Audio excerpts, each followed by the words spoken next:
Great. Good afternoon, everyone. It's great to be here at the Douglas Hyde as part of the Classics Now Festival. And we'll be sharing some work in progress from the Odyssey in a new version by myself. I'm Gavin Kostick. And I'm joined today, or we're working together. This is Andrew Synnott, composer and performer for today, and Kennedey, choreographer and dancer. And what we have for you is three pieces or three excerpts interspersed with music and dance. Let's get straight in. I thought we'd do two pieces from Circe, the Aeaean witch. So those of you who enjoy the Odyssey, or those of you who think, I sort of know but sort of don't, we have Circe coming up first, the Aeaean witch, and then we'll go on to the Sirens and Scylla and Charybdis. That's the first block we go through, and then the third piece will go towards the end, and the famous archery challenge, the stretching of the bow of Odysseus and the firing of the great bow. So those are the three pieces we have in mind for today. So this then is Book 10. What has happened is Odysseus has left Troy with 12 ships. 11 of them have been destroyed by giants, leaving one ship alone. It's been driven by storms far off the world as it's known, and onto an island where they have simply brought the ship onto the shore and collapsed in grief and distraught. However, the sun always rises, and here we go. When Aurora spread her fair hair across the sky on the third morning, I took my spear and sharp sword and tracked up from my ship to a height, such that I might see any sign of human activity or hear their voices. And having found a craggy perch, I saw at the centre of a clearing smoke rising from the house of Circe, where it sat amongst the trees. I asked myself whether I should go down to the dark smoke alone. But then I decided that best would be to make my way back to the ship and deliberate it through with my men first, and have them have a feed before sending out a party. When I was nearly back at the ship, some god must have taken pity on me, for I met a great stag. It strolled easily right into my path, crowned with magnificent antlers. He was going down to the river from the woodland pastures, driven to thirst by the heat of the sun, and I stabbed my bronze spear through the centre of his spine, bit through his back, and he fell into the dust in an exhalation of air which expelled his life with it. I stood on him to pull my spear from the wound. Once out, I laid it down on the earth, where I left it while I went to tear some supple willow, which I plaited into a full arm's length span of rope, tied up the feet of the beast, dragged it along by my neck, leaning on my spear as a staff. Hoisting it up on my shoulders was impossible, considering its great size, and I only halted when back at the ship, where I encouraged my comrades with a kindly word to each man. Friends, whatever grief we groan under inside, we're not going down yet, doomed to Hades' halls. And until that fateful day, as long as there is food to be had by the ship, let us eat and drink and not pinch ourselves with hunger. I spoke, and they crept out of their covered places on the weary sea shore, gazed with eyes gripped by the stag, measuring the great mound of the beast. And when they had feasted their eyes, they washed their hands and prepared to eat. The whole day we gorged on meat and sweet wine, until at last the sun went down. Darkness came upon us, and we slept on the strand. But when rosy dawn arrived, I called the assembly and spoke openly to all. Comrades, listen. Friends, we are suffering here, what with not knowing west from east, where the sun goes under the earth or where he comes up. So let us consider good counsel if there is any at all to be found. From up on a crag, I did have a good look at the island, for it is an island, ringed by the circling sea, low-lying with smoke rising right at the middle, in a clearing surrounded by dense woods and a coppice. I spoke, and their gentle hearts were crushed, broken by the bitter memory of the uncontrollable Cyclops, devourer of men. Piercing cries came from them, and they wept burning tears. But there was no advantage to them in that morning. Profitless sorrow it was. I counted off my metal-shinned comrades in 2 bands, a commander for each, I for one, and the god equaling Eurycylus the other. We made a bowl of a bronze helmet, shook the lots within it, and the mark of the bold Eurycylus bravely leapt out, and the 22 of them left a weeping, with the remainder crying too. They found the house of Circe, set at the centre of the clearing, built all of polished stone, and prowling round were wolves and mountain lions, tamed by herself with overwhelming drugs. And they did not pounce upon my men. Rather, they stood up and fawned, wagged their long tails behind them, just like dogs fawning about their master as he goes to feast in the hope of some treat. Just like that, the sharp-toothed lions and the great clawed wolves bowed before my men. They, terrified, cowered in the porch of the goddess of the smooth locks. The beautiful voice of Circe carried from within as she travelled about her great loom, weaving work that was subtle and shimmering and splendid. Polites, whom I liked best in the party as the most sensible, spoke to the men. Friends, some woman within is singing so beautifully as she works at the loom. All of the stones respond to her voice, whether she is goddess or mortal. Let us call to her quickly.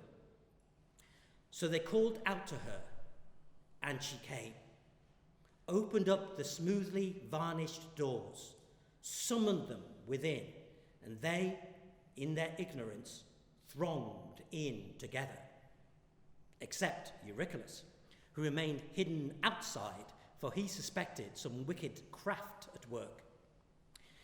She led the rest of them inside and sat them on low couches and comfortable thrones. She mixed for them a meal of savoury cheeses, tender grains, pale honey, and Pramnian wine. But into that, she also introduced a transfiguring drug that made them first forget all they had ever known about their family farms, and immediately they had eaten their fill, she took the empty bowls out of their hands and tapped each of them with her wand, drove them before her into a sty, shut them up there, and now with the heads of pigs, grunting like pigs, with the bodies and bristles of a pig, only their minds left, clear as before within them to think what happened. She closed the gate on them, flung forest nuts and fruits at them, foods such as pigs eat, and there they wallowed. Eurycylus ran all the way back to the swift black ship to tell the bitter news, full of thoughts about his comrades, but even though full of the need to speak, he could not utter a word, for his overfull heart filled up his mouth, his eyes blinded by tears, and his mind utterly overwhelmed with his sorrows. But when we had worried him enough with questions, then at last he related the disaster that had overcome our comrades. We went, as you ordered, noble Odysseus, through the thickets, where we found a fair house built all of polished stone, easily perceived, and a voice within singing of such beauty, a working song as she travelled the loom, goddess or woman, we did not know. And they called out to her, and immediately she came forth, opened the smoothly varnished doors, bade them all come in, and altogether they went in their innocence. But I was suspicious. It was a snare. The house swallowed them up, and long though I waited, None came out again. When he was done, I slung my silver-studded scabbard over my shoulder with the biting bronze sword within it, and brought my bow with me too. Immediately, I asked him to bring me back the way he had come, but he threw himself down at my knees, grasped them in both hands, and wailed at me with words. Don't make me do it, beloved of Zeus. Leave me behind here, for I know that you won't be coming back yourself, nor any of our comrades. Let's go now with what we have left, and perhaps escape this evil day. He spoke, and I answered, Eurycylus, you've made your decision. Stay here and eat and drink by the ship, but I have to go myself. I am impelled. So I left the ship and the sea, but when I was going through the last of the sacred groves, before the house of Circe, mistress of drug mixing, whom should I meet but Hermes, loafing with his golden wand, for all the world like a boy just arrived at manhood, when youth is most pleasant, and he held me up with his hand and spoke to me. And where might you be off to, wretched man, all on your lonesome, wandering through the wilds and knowing nothing of this place, and your comrades penned in as pigs in the sties at the house of Circe? Have you come to free them? I'd say you have no chance of returning, but are more likely than anything to end up there yourself. But away with all that. I'll take it on myself to ring you with a wholesome drug. Take it yourself to the house of Circe, and it will save your head from evil. Let me give you good warning of her tricksy ways. She will get a meal for you, mix you up some delicious food in a bowl, and into it she will have slipped a charm. But even so, she won't have any hold over you, for the healthy herb I'll give won't permit it. And now, for another thing, when Circe taps you with her long wand, draw your sharp sword from its sheath by your thigh and throw yourself upon her. Make as if to kill her, and then she'll ask you into her bed from fear for her life. Don't refuse the bed of a goddess. If only to save yourself and your comrades. Enjoy what she offers, but before you do, make her swear the mighty oath of the blessed that she plans no further harm against you. Otherwise, when she has you stripped, she will unman your member and humiliate you. With that, the giant killer handed me a plant he had torn out of the earth, revealed to me its nature. Its roots were black, but its flower was white as milk. Molly is the name given it by the gods, and mortals find it difficult to dig. But after all, the gods can do anything. Hermes then took himself off through the woods on his long way to Olympus, and I went my way to the house of Circe, my heart turning over troublesome premonitions. At the door of the glossy-haired goddess, I stood and shouted, and she heard me. She came forth immediately and opened the smoothly varnished doors, invited me in, and me, worried to the core, set me up on a silver-studded throne, beautifully carved, with a padded stool beneath my feet, and in a golden cup mixed me up a drink, and into that she cast her drugs with mischief running through her mind. I drank it all off, and at once she struck me with her wand and commanded me with words. Off with you, pig, and lie yourself down in the sty with the others. She spoke, and unchanged, I drew my sharp sword and hurled myself upon her as if to kill. She cried out loudly and ran beneath my blade and grasped me at the knees, wailed winged words from my ears. Who are you, and where do you come from? What is your city? Who are your parents? I am astonished and overcome. You have digested my drugs, and yet you are not charmed. You are the first who has taken them behind the fence of their teeth, and yet not being transformed. Your inner self must be proof against all enchantments. You must be Odysseus. whom the giant killer warned me would call here on his way home from Troy. But come, sheath your sword. Let us go up to bed together, so that by entangling our limbs in lovemaking, we may learn to trust one another. She spoke, and I answered, Circe, how can you ask me to go easy with you when you have transfigured my comrades into swine? And now you have me in the house, you plan to trap me too, bring me to your bed and there humiliate and unman me. I will only join with you if you will swear the mighty oath of the blessed that you do not plan any further harm against me. I spoke, and she immediately scorned any evil against me. And when the oath was uttered, we went to her bed together. Meanwhile, the 4 body maids who were her attendants were busy. These were daughters of the wells and the woods and the sacred rivers that flow into the sea. One of them threw purple cloth over the thrones, covering them with fair linen, and the second set out a table of silver in front of each throne, and on them baskets of gold, and a third mixed up the sweetly honeyed wine in bowls of burnished silver, served it out in golden goblets, and the fourth found water and warmed it over a blossoming blaze. When the water in the great tripod was boiled, she set me in a bath, mixed up the hot with the cold until it was pleasant to the skin, and poured it all over me until my soul-destroying weariness was quite washed away. And when I was washed, and she had anointed me with oil and thrown a fine silk cloak about me, she set me on a smoothly veneered throne, pinned with silver studs, and under my feet she set a footstool. A handmaid poured water from a silver jug into a golden bowl, so that I could wash my hands, and set beside me a polished table. And the housekeeper set out choices of dainty dishes, easy to reach, and invited me to eat. But I was not happy in my mind, and Circe saw and wondered why I did not put my hands out to the food. Odysseus, why are you seated like a man dumbfounded, and eating up his own soul rather than the food and drink as is right? Surely you are not wary of some other wiles from me. Such fear does not become you, as I have sworn an oath.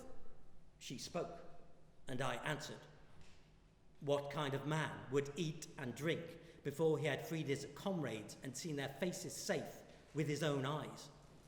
If you really want me to feast, release them first. Circe walked out of the house with her wand in her arm and opened the door of the sty. She drove them out like 9-year-old swine and went through them. They first lined up, and then she walked amongst them, smearing them all with oil.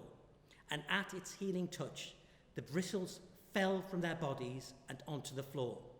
The men stood up, taller, stronger, and more beautiful than they had been before. And each of them recognized me and hugged me.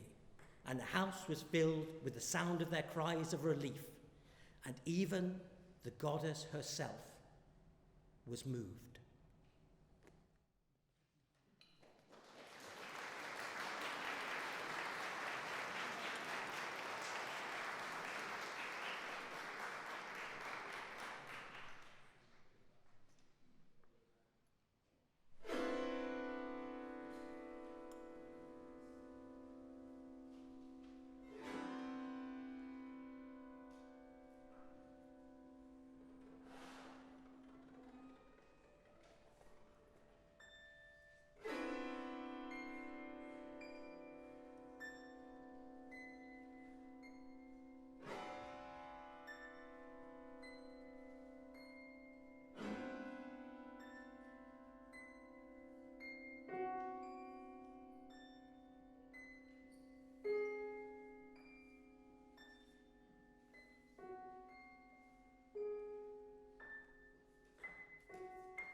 Great.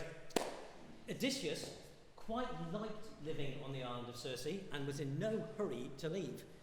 Eventually, his men forced him to get going. They had to go to the land of the dead, which I might do another day, but they went to the land of the dead to gain insight into the journey ahead, reconvened on the island of Circe, and Odysseus and Circe spend one last night together, and Odysseus attempts to find out what more he can from her. Here we go. The wise and ancient Circe addressed me with words. Listen to what I have to tell you, and the god will remind you at need. First, you will pass the sirens, who charm all men who hear them. Whoever is unwise enough to approach, ears open to their song, that man will lose his homecoming. No wife or infant children will rejoice for him. The sweet charm of the sirens has him, and his bones will become his memorial under his shriveled skin. The meadows all about them are filled with such remains. You can get past if you stop up the ears of your crew with beeswax. You must mould it as a plug to block the sound. But you yourself may listen if you wish. Stand up at the mast and make them bind you tight, hand and foot. Make sure the ends of the ropes are tightly tied away, and then you can listen with delight, secure to the song of the sirens. And if you start to plead with your comrades, urge them to release you, then they must tie you even more tightly. After your comrades have rowed you safely by, I cannot tell you what is the route you must take. You must decide it in your own mind. I will tell you the choice. On one side are looming rocks, where bright-eyed porpoises crash their waves. These are called the Wanderers by the happy gods, and by that way, not even the birds can pass. Not even the gentle doves bringing ambrosia up to Father Zeus. Even of those, the rocks always dash one away. And none of any ship that has ever come this way has ever escaped. It always ends broken up in the waves of the sea, torn apart in the tumult, planks and men all lost in the waters. All ships except one, the Argo. Under the eyes of the gods, sailing back from Achilles, it would have been dashed, doomed to disaster, if Hera herself, in regard for Jason, had not let it slip safely by. On the other side, two rocks reach out of the sea. One touches heaven with its sharp summit, and the deep clouds gather around it all the time. Nor is it ever peaceful at its peak, not in summer, not in autumn, and neither could a mortal man attain its top or climb down safe, not even if he had 20 hands and 20 feet. The rock is so smooth, it is as if it has been polished. Right at the centre of the cliff is a dark cave facing westward, by which you, great Odysseus, must steer your ship. The cave is higher up than even a young man could reach with a bow shot. Inside squats Scylla, a torment to the ear with the voice of a bear cub, herself an evil monster, nor could even a god take delight in perceiving her. She has 12 mismatched feet and 6 gangling necks on each head. In each of the head, 3 rows of teeth, crowded, thick, and oozing with black death. She is stuck to her waist in the middle of the cave, with her heads hanging out. She stares down the dreadful cliff, studiously surveying for dolphins and dogfish, monsters of the deep. Never yet have sailors boasted that they have passed by this way unharmed. With each head, she bears away a man, snatching him up to ruin from his ship. The other rock is lower, not too far away. With your bow, Odysseus, you could hit one from the other with an arrow. On it is a great luxurious fig tree, resplendent with leaves, and underneath the immortal Charybdis, who sucks at the weighty water. 3 times she drains it down, and 3 times she spurts it out. It is a dreadful thing. Do not be there when she sucks in. Not even Poseidon the Earthshaker could save you from harm. Keep close to Scylla. Get past her quickly, for it is much better to mourn 6 comrades lost from your ship than all of you together. She spoke, and I took her up at once.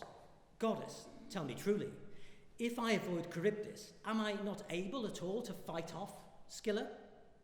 That's what I asked, but the divine goddess stopped my thoughts. Unhappy man, always thinking of fighting, won't you yield to the will of all the immortal gods? And neither is she mortal, but ancient, dreadful and difficult, fierce, not to be fought with. There is no defence. Fly on, for I fear that if you pause to arm yourself, she will strike again, feed her heads a second time, drive past her rock quickly, and call on the mother of Scylla who bore this catastrophe. She may make her stop a second attack. But you will go on to the island of the sun, full of fine animals, 7 herds of cattle and as many of fat sheep, 50 of each. And there is never any propagation amongst them, nor do they ever die, but there is always the same number. If you keep your mind, you may be safe. Concentrate on Ithaca, and even though you may suffer more, you may yet return. But if you harm a single animal, then I testify destruction of your ship and all your dear companions, and if you yourself do escape that ruin, then you will return late, miserably, and alone. Circe ended her speech, just as Aurora took her golden throne and lifted her light across the island, and I made my way to the ship. I ordered my men to embark and loosen the lines for departure. Immediately they were in motion, took their proper places on the benches, and all seated in order, churned up the foam with the beat of their oars. The raven-haired Circe of the commanding voice set a favourable breeze for us. She filled the sails, and we weighted the ship with our well-dispersed armour. We let the wind take her with the helmsman directing us at the rudder. Then I spoke to my men as I struggled with my heart. Friends, it isn't right that only 1 or 2 alone should know what Circe has said, truly in her oracular voice. And I know that we may die, or fly past death and escape. First, we must shun the voice of the sirens, singing in their flower-filled meadow. Me alone she has let listen. Bind me strictly in bonds against the mast with the cords tied, so strongly I may not loosen them. And if I entreat you, command you, beg me to untie me, you must only knot me up even more tightly. I had told them all this clearly as our well-made ship skimmingly approached the island where the sirens waited, still with the friendly breeze behind. But immediately we were alongside, it dropped. We were becalmed as if a goddess had put a hand flat on the water. My men furled the sail, stowed it in the hold, then turned the water white, churned it up with their smooth oars, and I cut small pieces of wax carefully with my bronze knife from a great round, worked it with my hands, compelled it to soften under the sun, and one after the other plugged the ears of each of my comrades with it. They bound me to the mast, and me stood on the mounting socket, with my hands and feet behind me and the rope ends well away. Then they sat down again and struck out at the foam-flecked waves. When we were within voice range of the island, moving swiftly on our way, the sirens began their delightful song. Please sit with us, Odysseus, and rest upon your way. We want to sing our little song, so you may hear our praise. And every ship that enters here enjoys its soothing stay, and sails again with wonderment to charm the endless days. and we will feed your grieving heart and sing the song of Troy. The plains, they say, were stained with blood when chieftains proved their worth in agony and bitter death for many a man and boy. With battle done, our song awaits to sound your name on earth. That is what the sirens sang in their delightful voices, and my heart yearned to hear it, and I commanded my comrades to let me loose by the expression of my eyebrows. But they merely leaned further into their strokes, and Perimedes and Eurycylus got up and tied me tighter in still more knots, which further constrained me. Once we were so far gone past the sirens that we could no longer hear their voices. Immediately, then my crew unplugged the wax from their ears, untied me. No sooner had we safely passed the island than we saw a huge wave, a release of superb spray, the sound of a crash in our ears, and the oars fell from our hands. Fear had gripped the men at the tremendous sounds of the ocean, and the ship stopped. I went among them with a soothing word for each of my crew. Friends, we are no strangers to danger. There is not a greater evil than Cyclops. Remember when he confined us within the hollow cave with his fierce might. Nevertheless, by bravery and good counsel and wisdom, we escaped. And one day too, this will only be a memory. But come now, listen and obey me. Take up your oars again on the benches and strike the waves. Zeus may yet see us safe and free from calamity. Helmsman, here is your order. Keep it well clear in your mind as you have a hold on the ship. Steer us well away from the wave and the spuming spray. Do you see that cliff? Keep us close to that, or the ship may collapse us in the wind and waves. I spoke, and they obeyed at once. But I did not tell them of Scylla, of that horror, for fear my comrades might give up rowing and cram themselves desperately below the decks. But I let myself forget all about the injunction of Circe.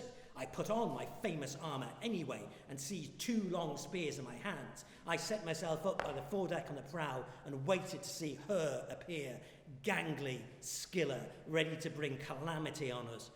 But I couldn't make her out anywhere.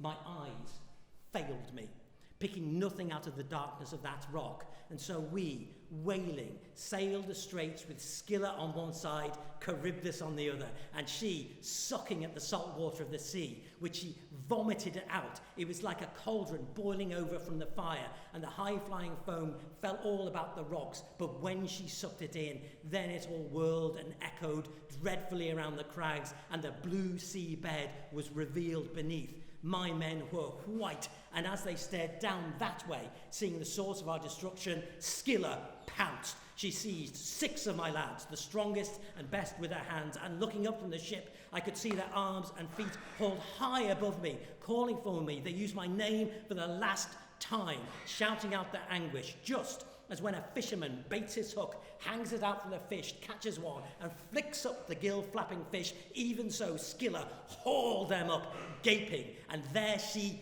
ate them. There at the mouth of the cave, they were shrieking and stretching their hands out to me in their ultimate calamity. This was the most pitiable sight I ever saw out there on the ways of the sea.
Great.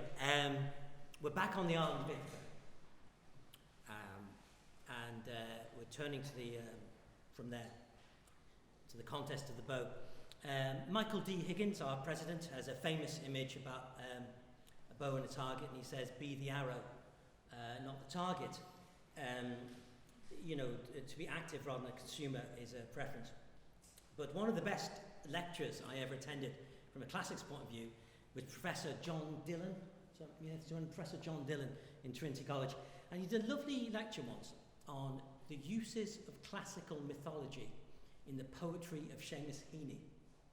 So Heaney's use of this, we'll get to this, Heaney uses this, and Heaney concentrates on the accents and the hollow.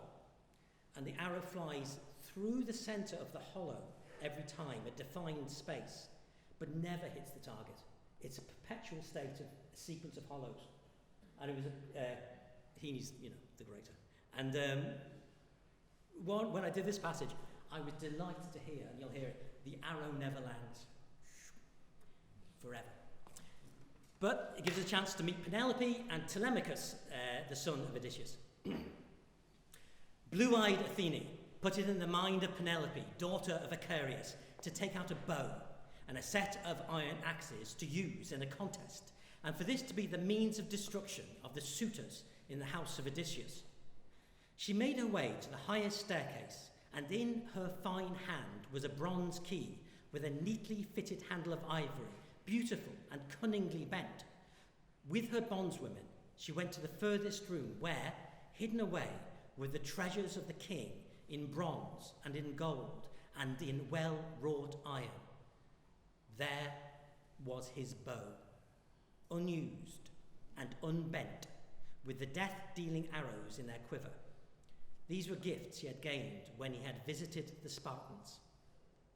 Penelope, the most godlike amongst women, stood at the door, paused at the oak frame, polished by workmen long since gone, set true by the plumb line, with pegs upon which the shining doors swang. She loosened the thong of the lock and thrust in the key. She forced back the bolts so they ran true, with the bellowing sound of a bull in a field. So sounded the doors when the lock was opened. Once the doors were open, she stepped swiftly across the varnished floor to the wooden chest where they sat, filled with fragrant clothing. There, she lifted the bow case from a peg and the bow within it. She set the shining case on her knees, withdrew the bow, and wept, lamented for her lost king. Having fulfilled her debt to sorrow, she made her way through the house to meet the proud suitors, holding in her hands the unbent bow and the quiver full of wicked arrows. Behind her, her body maids carried chests filled with iron and bronze axes. When she had arrived amongst the suitors, the Banrian took her stand. She set her back to a tall pillar which held the wide roof, drew her shimmering shawl across her cheek, and spoke her mind with a servant stood on either side. Listen, noble suitors who have been harassing me in this house, always eating and drinking my things while my husband is away, having no other excuse for this than be eager to marry me and make me your wife. Come, it is time for the final contest. Here is the great bow of Odysseus. Whoever shall stretch the string easily in his hands and shoot a single arrow through 12 axes, him I shall follow out of this house.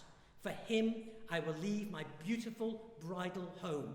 My beautiful home, filled with lovely things, will become only a memory. She spoke and commanded Eumaeus, the pig farmer, to set out the bow and the frosty iron for the suitors. But he saw the bow and wept, as did the cowherd from the other side of the room. Antinous upbraided them at this. Peasants only think of things that pass. You two are cowards. Why'd you upset the lady of the house now? Her soul inside is already upset at the loss of her dear husband. Either sit and eat in silence or go outside to cry. Leave the bow here for a contest for us that cannot be unmade. I don't think that bow is going to be stretched so easily. I'm not sure any of us share Odysseus' strength. Well, I remember him, you know, even though I was only then a little boy. He spoke. But his soul within sang with hope that he would be the one to stretch the bow and shoot all through the iron. In truth, he was doomed to be the first to taste death at the hands of Odysseus, the man whom he and his companions dishonoured in his own house. Telemachus, moved in his might, replied, "Gods, son of time, has struck me in my mind. Zeus, son of time, has struck me in my mind. Mother, who has always been wise, is saying she will leave with another man, and here I am laughing. Come on then, you lovers, as this contest has been set out, and take your chance to gain the lovely lady, the like of whom is not to be found in any Greek land, be it sacred Pylos, or Argos, or Mycenae, or Ithaca, or anywhere on the black mainland. But you know all this. Why do I need to praise my own mother? Come, no more excuses. Let's not put off this trial any more, and let's see what we see. I would like to make the attempt myself. If I do bend it, though, and shoot straight through the iron axis, and my dear mother does go away anyway, off with another man, I won't be too upset, as at least I will have proved myself worthy of my father and some of the prizes he won." He spoke, and shrugged the red cloak from off his shoulders, took off his sharp sword too, and set up the axes. He dug one long trench and made sure the line was straight. He packed the earth around them, and the watchers were amazed, as Telemachus had never seen the challenge set up before. He went to the porch, stood, and made his trial of the bow. 3 times he made it quiver in his eagerness to bend it, and 3 times his strength stopped just as he was about to succeed. So close was he to stringing the bow, and full of intent to shoot it through the axis.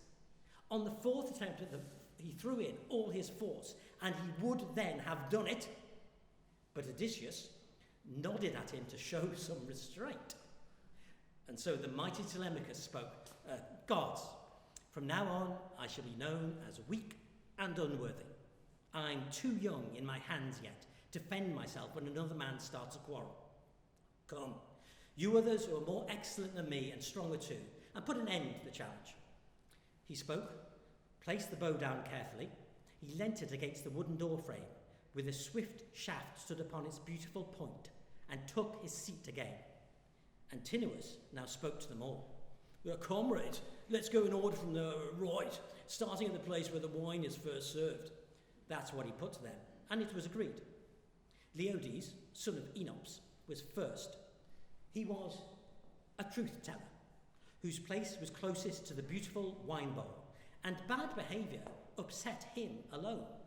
He was angry with the others. He took himself to the threshold and made his trial. But he barely made an effort to bend the bow, even less touch the arrow, for he was unequal before he even started, and his hands were unskilled and soft. He turned to the suitors. "Friends, it's not for me to stretch it. Let another have their turn. But this will break the heart of many a chief, since it would be better for to die than miss out on that which we came for, giving up all the days of our youth. Right now, everyone has hope in their heart to marry Penelope, the partner of Odysseus. But when he makes his trial, then he will find himself looking for some other well-dressed Achaean woman, giving gifts to another, and then Penelope can marry the one who offers most and is destined by her fate." He spoke, put the bow away from him, leant it up against the polished door frame with the death-dealing arrows balanced on its beautiful tip, and sat himself down in his seat once more. Antinous upbraided him. "Leonidas, take those hurtful words back behind the fence of your teeth. It just makes me angry to listen to you. You think this bow will break the hearts of the chieftains here only because you yourself are unable to stretch it. Your mother never brought you up to be an archer. But many another here can do it, and do it quick too." He spoke, and gave an order to Melanthius, the goat herd. Hurry up, Melanthius, light the fire, put a big seat next to it, cover it with fleeces, and bring out a great roll of fat, so we may grease the bow and complete the contest. He spoke, and Melanthius immediately stoked up the embers, brought over a chair, and threw skins upon it. He lifted out a roll of fat, warmed it, all so the young men could make a trial of the bow. Now, Eurymachus held a bow. He held it in his hands, warming it on the flames of the fire of this side and that side. But not even at that was he able to stretch the bow, and his glorious heart groaned. And from that groaning he addressed them all. God, I'm sorry for me, and I'm sorry for all of us. It's not so much the marriage that hurts. There are plenty of other Achaean women, both in sea-wrapped Ithaca and in other cities. But if we're so feeble as to not be able to bend the bow of the godlike Odysseus, it's always going to be a slight on our memory to all who come after and all who hear of this. Antinous replied, Eurymachus, this will not happen. You know it yourself. Today is the feast day of the archer god himself, celebrated throughout the land. So, is it a day for bending bows? Lay it down softly, and leave the axes where they stand. I don't see anyone coming in here to the house of Odysseus, son of Laertes, and stealing them away. Here, set the curved bow aside, and we can make our offering. Let the wine pourer begin. In the morning, we'll order Melanthius to bring us in some goats. We'll take the best ewes from all the flocks, put their fat thighs into the flames, the archer god Apollo, and then it'll be time to make trial and really put an end to the contest. The words of Antinous were accepted. The serving men went about washing their hands with water, and the young men filled the cups with wine, shared them all out for each to drink. And when they had made their offerings, and each had drunk as much as suited them, Odysseus, with his own aims in mind, spoke. Listen, suitors of the great queen, I say the things that my mind tells me to. I address Eurymachus and Antinous, in particular, as they have spoken so well. Stop this business with the bow. Dedicate the evening to the gods, and see what they will grant tomorrow. But come, put the well-polished bow here in my hands, so I may make trial of it, the same as all you others. There is still in my limbs some strength left after the years of wandering and lack of care. Though much has been destroyed, much remains. He spoke, and they all went wild with rage for fear that he might bend the bow. Don't forget, he's in disguise, just in case you want to look. And Antinous upbraided him by name. Of all the foreigners who have come here most miserable, you don't even have a speck of sense. Isn't it enough for you that you can sit here at the feast, holding your peace, and accept the honour of listening to our flowing conversation without any other rival in your begging? Honeyed wine has wounded your wits as it does to anyone who can't measure draughts of it for their needs.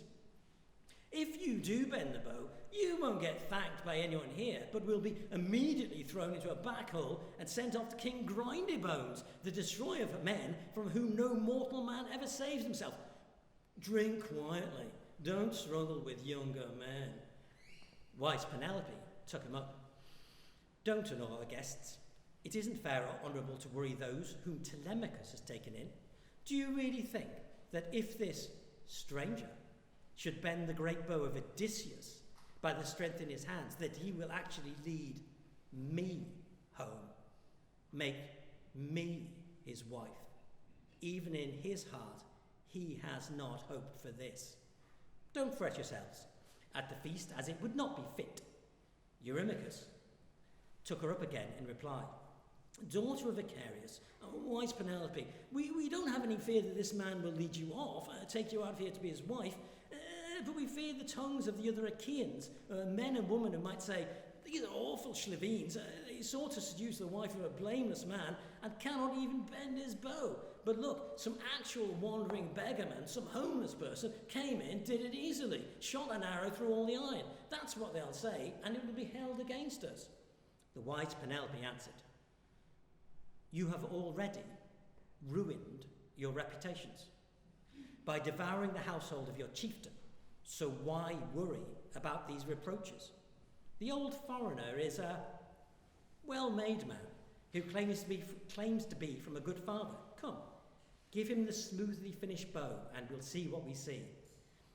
This is what I say, and this is what will happen. If he does it, if Apollo grants him the triumph, I will provide him with a cloak and undershirt, beautiful clothes, and I will also give him a sharp spear to defend himself from dogs and men, and a double-edged blade with that, sandals for his feet, and I will see him safe to wherever his heart and mind takes him. Even as she was speaking, the good pig farmer had taken the curved bow, and the suitors roared at him through the house, and one youth, overbearing in his arrogance, spoke, "Where are you wandering off now, with a witless, with the bow in your hands? Your own dogs, which once licked your hands, will be given you to eat." The farmer stopped in fear of being shouted at, and placed the bow down in the very spot he was standing. But now it was the turn of Telemachus to threaten him. "Man, pick up the bow. Carry it on. You can't please all who give orders. I may be the youngest, but I can still drive you out into the country, chase you off with sling stones. I'm strong enough for that. If I were so much more powerful again in my hands, then I would drive all these wretched suitors from my house myself." The words went out, and the suitors smiled sweetly at him, and their harsh anger softened. The pig farmer recovered himself and brought the bow through the house and put it in the warrior hands of Odysseus. He called on Mother Mare and passed the word. "Telemachus orders you, wise Euryclea, to lock all the doors. And if any of you outside hear the groans or sounds of men within the bounds, do not, under any circumstances, enter, but keep yourselves busy with your hands." The words lodged like missiles in her mind, and she had all the close-fitting doors locked in the great house. As she did, the cowherd slipped silently from the hall and barred the door to the courtyard beyond, tight with a ship's rope, wound from reeds which he had left on the floor nearby. This done, he found his seat again, all the time his eyes upon Odysseus. Odysseus himself was working the bow, twisting it this way and that in his hands, seeking the signs of worm that might have eaten away at the horn during his long absence. One of the suitors glanced over to his neighbour. "Well, it looks like he has quite the expert eye. Perhaps he has one at home just like this one, and now he's thinking about making another one for himself. Look how the wretch turns it this way and that." And an arrogant neighbour replied, "I wish him as much joy of that as actually stringing this one." That's what they said. But Odysseus, the man of many wiles, when he had turned the bow to his satisfaction, like a bard testing out a harp, stretching out a new string on the tuning peg, twisting the sheep's gut, he easily and without exertion stretched the great bow. He took it up with his right hand and made a test of the string, and the sound of it beneath his hand was beautiful, like the voice of a swallow. Great grief arose in the suitors, and the colour changed in all of them. Zeus threw thunder above, and the god-framed Odysseus was filled with joy, because the far-thinking son of time had sent him a sign. He took up the swift arrow that lay near to him on the table. He raised his elbow, set an arrow in its notch, drew the string, and discharged the bow, and the swift arrow raced, passed through the centre of each axe ring, and the bronze-tipped shaft flew out of the hall. Then he addressed Telemachus. "Telemachus, the foreigner in your house has not dishonoured you. I did not have to strain to bend the bow, and I have not missed the mark. My might is still firm.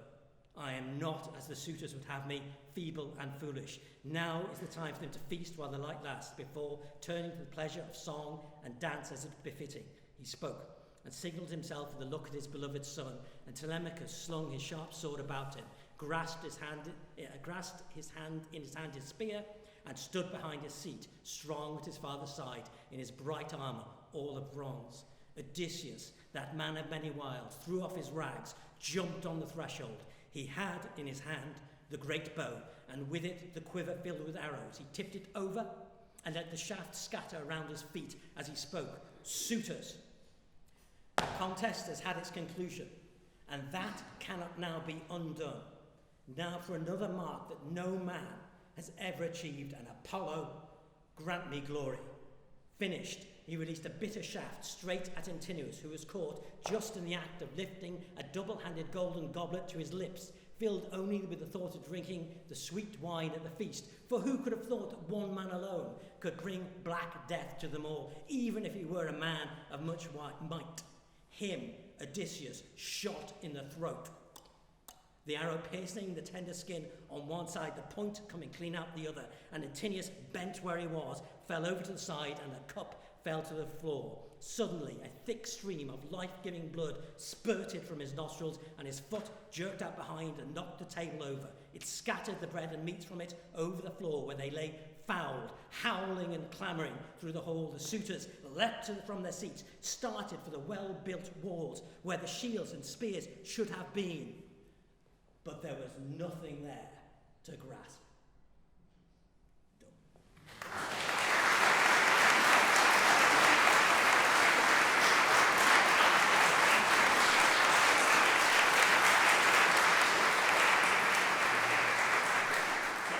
Douglas Hyde very much, to thank everyone at Classics Now, and Helen Meany, the director, very much. But just to bring your attention, there's a version by me, Gavin Kostick, with original composition played by Andrew Synnott and original choreography and dance from Megan Kennedey. Thank you.